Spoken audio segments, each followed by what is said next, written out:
Okay, ladies and gentlemen, ladies and gents, got a couple of things that I'm going to talk about today because I feel like talking about them. First, just finished a meeting with SATCOM that we recorded because we record all of our meetings. Ladies and gentlemen, oh, look at that. When they kill the Passover. This video is not going to talk about the Passover that happens officially this particular weekend on the 31st, or the death of the individual who was the final Passover, but it's going to talk about something similar. I figured I would tell you all why everything is happening the way it is happening, because everybody thinks they know. What we're going to discuss right now is what nobody discusses, because everybody's afraid. Everybody's scared. They don't want to talk about it. It's too devastating. So we're going to talk about it. Okay? We're going to talk about a war that was unheard. Now, look, hold on. Got more things to talk about, but I'm only going to talk about this briefly. Not going to talk about it all. This is not going to be the whole conversation. But it says, and there was a war in heaven. Look at that. They actually had a war in heaven. Why? But they walk on streets paved in gold. That's a piece of peace. That's where God lives. No, they had a war, people. Michael, the archangel, who is also known as Jesus, his earthly name was Jesus, his heavenly name was Michael. Okay? And his angels fought against the dragon. Who's the dragon? Does anybody know who the dragon is? Well, hold on. And the dragon the dragon fought with his angels, and they did not prevail. Neither was a place found in heaven for them anymore. Why wasn't there a place found for them no more? They were there the whole time. Why all of a sudden they ain't got no place no more? And the great dragon was cast out. Cast? Oh, you mean he played in Glee? Anyway, the old serpent. What old serpent? The one in the book of Genesis, see? The one in the book of Genesis, that serpent. The one where it says the serpent said to the woman, that serpent. That's why it's called the old serpent. Called devil and Satan. So the dragon is Satan. The dragon is not the beast. The beast and the dragon are not the same thing. You go to the 13th chapter, verse number 1. It proves it to you. I said verse number 1. I'm sorry. It's not verse number 1. It's verse number 2. It says the dragon gave him his power, his seat, and great authority. So the beast receives its power from the dragon. Okay? So don't y'all do that no more. Don't y'all be confusing the two, because so many of y'all do. All right. We're not here. I didn't mean to go to 14. I was going to 12. Uh-oh. I see what happened. It said next chapter, next episode. I don't want to go to the next chapter. I want to go back. Uh-oh. Went too far back. So we got to go here, and then we got to go back here so that I can show y'all why we're doing this, why I am doing this. It says he and his angels were cast out, and where were they cast out to? The earth. And his angels were cast out with him. Okay, hold on. Like, this is not a Bible conversation. It's not a religious conversation. It has nothing to do with religion. But we know for a fact that since this happened, this has been the case. Rejoice, you who are in the heavens, and those who dwell in them, but woe for the inhabitants of the earth and for the sea, for the devils come down on you having great wrath, because he knows it is a short period of time. We keep blaming the system and what's going on in the system on man. Man is responsible for some of it, but not all of it. Who do you think is motivating them? Come on, you guys have seen the stupid things that's been going on. You guys have seen it. I don't need to point it out to you. You see the stupid things that's been going on. Well, let me tell you something that I take pride in knowing, because that's right. I take pride in knowing this. So y'all should take pride in knowing it too. 20th chapter. 20th chapter. It says, now Michael, that's who the angel who came down, having the key, that's Michael. That's that Jesus character that y'all all know about. Says he takes this big, huge chain, and he has this key to this pit, and he opens it up, and he hurls the dragon, the old serpent, the Satan and devil, and he bounds him for 1,000 years. That's right. He puts him in jail. If you guys only knew how terrified they are about being put in that particular prison. How they begged him when he was on earth not to send them off into that prison. Begged him for 1,000 years. Now, I'm mentioning that to you all because none of your churches talk about that. They all claim to read scripture. They all claim to know what the Bible says, but they don't talk about how this creature who's causing all of these problems on this planet is going to be placed in jail. They're going to be locked away. Look, they say it's a bottomless pit. It's actually called an abyss, but it's a bottomless pit, and he shut it up over him and he sealed it on him that he should not deceive the nations anymore. See, he's the one deceiving the nations, leading them where they are. How do we know this? Well, it's simple. Ladies and gentlemen, you talk to any Jehovah's Witness, they'll tell you this stuff. Oh, I'm sorry, I said 14. Sorry, it's supposed to be 16. Sorry, got a lot on my mind right now, and so I just need to show that I had a couple of things go wrong today. But notice this. It says, for they are spirits of devils, working miracles, which go forth to the kings of the earth and the whole world, and gather them to the battle of the great day, God the Almighty. It is these spirits of devils who are, see, come out of the mouth of the dragon. These are the ones who mislead mankind and direct the kings of the earth. Why do you think these idiots are doing so much wrong? Okay, look, now you know. What are you going to do with that information? Nothing. You're going to go live your lives the same way. But I already knew that. No, you didn't know it.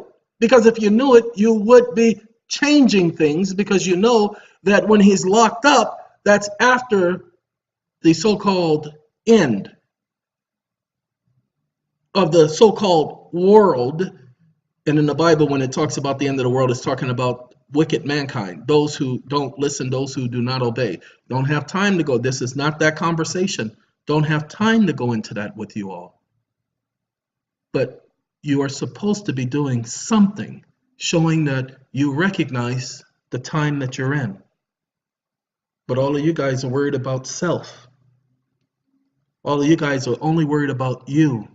I just got finished talking to some people before the SATCOM meeting about how I'm expending all of this energy trying to help everybody else. Not doing anything for self, helping others. I'm not trying to say I'm selfless. Please. I'm not saying that at all. I'm not saying that I'm nobody's saint, because I am nobody's saint. But you know, and let me say it so that you guys can understand it, because for the most part, people don't get it. What I am saying in a nutshell is I'm tired, people. I'm not tired because of me. I'm tired because of all of you. Because you're so demanding. I was on a particular website today. I got this particular program, and so I signed up for this particular website, and an individual saw my name on the website. And so he says, "Oh my God, are you on this site? Man, that's amazing." And I told the person, I decided to respond back to the person. I knew it wasn't going to be a good thing. So I responded back to the person, and I told him I'm just too busy. I do not have the time. You know what that person responded back to me and said? "You always say you don't have time. You always say you don't have time." Ladies and gentlemen, my bad. I apologize. I apologize that you can't equate how valuable my time is. I apologize that you think that you have an idea of how valuable my time is. I apologize that you think you know better than I do how valuable my time is. I apologize. I'm not mad. I'm not angry. I just apologize. I apologize that that's how you feel. What I can tell you for a certainty, I recognize where I am.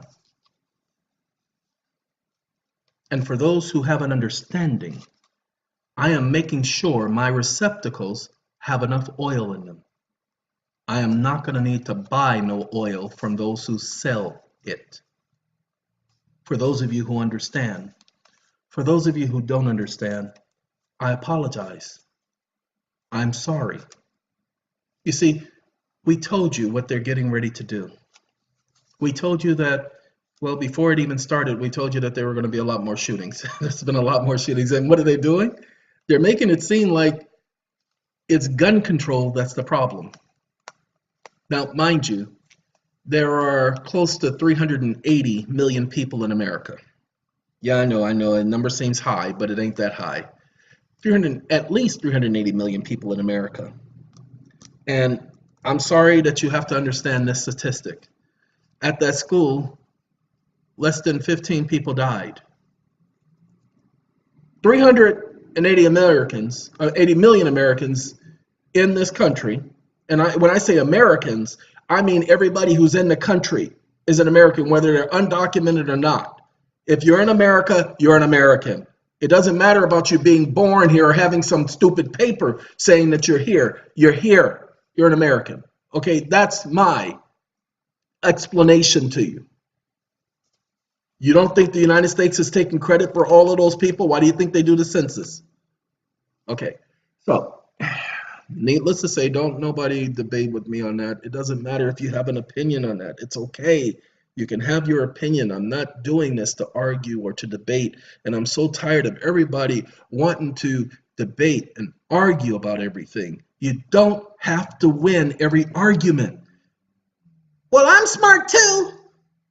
That's what I'm used to. I actually had somebody tell me that. Well, I know things too. Had somebody tell me that as well. Ladies and gentlemen, this is not a competition. I'm not doing these videos so that I can tell you I know more, because I do. I know more than you. That's not what this is about. This is not about me trying to prove what I know. This is about me sharing with you what I know. Why? Do you want to know the truth? Well, I'm going to tell you the truth. Because I know what's getting ready to happen. And so I ask the God that I serve, first, to allow me to be the last one to receive his reward. That was the first thing I begged him for. Those of you who have an understanding, understand. Second, I said, before it happens, allow me to help them, to provide them some comfort, some hope. Have I not done that, people? Have I not brought hope to those of you who are without hope? I know that I have, because many of you have told me that I have. That's all I asked him for. I know that we're not going to be able to finally jab a hole through the system and everybody go through that door. But I promise you, there is one thing that we can do right now that I know will work. I told all of you we need to ask the federal questions, and they need to be simple, to the point. Why do we ask the federal questions? We need to box them into that corner. We already know their system is a sham. We've already proven that the law that they're operating off of is unconstitutional. But remember, before all of you were saying, well, I know it's unconstitutional, and this was unconstitutional, that was unconstitutional. Hold on. They suspended the Constitution with that law. So before you could claim it was unconstitutional, you have to challenge that particular act of March 9th, 1933. But you all weren't getting that. You see, until you challenge that act as unconstitutional, every act from that suspends the Constitution. So you have no constitutional rights. You bring up the Constitution again in my court and I'll have you arrested. Is why they get to say that. But I've been trying to tell you this. You must challenge that which came first, the foundation, as unconstitutional, saying that they didn't have the constitutional authority to suspend the Constitution, not based on what they claimed they were basing it on. And what did they claim they were basing it on? Congress taking and delegating its authority to enact laws. Wait, hold on a minute. Hold on a minute, y'all. We got to open this up. I should have had it open, but I restarted the computer. So we're going to show y'all this. I'm not going to go past 20 minutes because there's no reason to go past 20 minutes in this video. But this is necessary for you all to understand this. Because if you don't get this, all is lost. because you're going to just be stuck in that same routine, going through the same motions, trying to get rid of the same junk, and never going to be satisfied, never going to get rid of nothing. As En Vogue would say, never gonna get it. Okay? You need to understand this point that I'm about to show you. Let me get rid of all of this right here. I'll take care of deleting the leftover files later. Wait a minute, that's coming up kind of slow, y'all. I might have to put y'all on pause while I get that, because I don't want to take up y'all time. You see how it works? The moment I said time and put y'all on pause, it popped right up. Okay, not this part. This is not the part we're interested in. Oh, see, now it wants to freeze again because it wants to make me go over 20 minutes. We ain't going over 20 minutes, y'all. Like I said, I just want to explain this so that you all understand what's going on. Come on, we talked about it earlier, y'all. Okay, not there. Come on. Come on, see how it's playing? Because it knows exactly where I want to go, and it's trying to stop me from getting there. I want to go to this section right here and look at it. So that's how it does me, y'all. Just so y'all know, ain't no coincidence. Senate report says that since March 9, 1933, they have been without a constitution. Look, without reference to normal constitutional process. They have been without the Constitution since March 9, 1933. Why? Because they've enacted 470 provisions of federal laws. These hundreds of laws delegated to the president. Ladies and gentlemen, what you don't understand when you read the words of the Senate in that report, you'll see it said that the president also enacted laws. The president doesn't have the authority to enact laws, but these 470 provisions of federal law gave him the authority. This act of March 9, 1933 gave him the authority. They delegated their authority to the president to enact laws, the executive branch, but you can't go into court saying those exact words. You have to use Congress's words to prove this.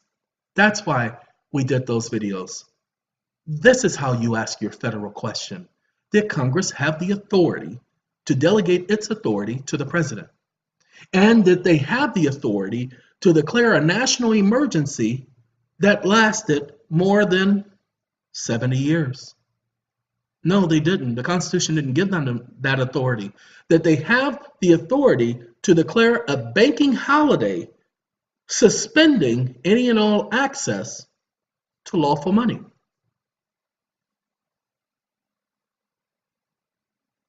These are the questions that you all should be asking. You should be challenging this act as unconstitutional based on Congress's own intent. Remember, the Supreme Court has said Congress gets to regulate money. Fine, you get to regulate it, but you don't get to destroy it. You don't get to reinvent it. Remember, legal tender is not money. But the Supreme Court says they can regulate it. They can coin it. But remember, the Constitution said what it was supposed to be coined in. I get what those of you who are saying that it should be gold and silver. Your only problem is the Supreme Court has said they get to do this, they get to do that. That's what the Coinage Act was about. That's what the Legal Tender Act was about. They were taking away, they were preparing for everything they're doing now. If only you guys could understand, they created a separate system known as an economy. There was no economy before that. The stock market, remember the stock market was a bunch of junk. Nobody invested in no stock market. When the stock market crashed, it had nothing to do with the rest of you. You weren't invested in no stock market. Your grandmother wasn't invested in the stock market. Your grandfather wasn't invested in the stock market. Nobody was invested in the stock market. But what did they do? They created what's called securities, insurance.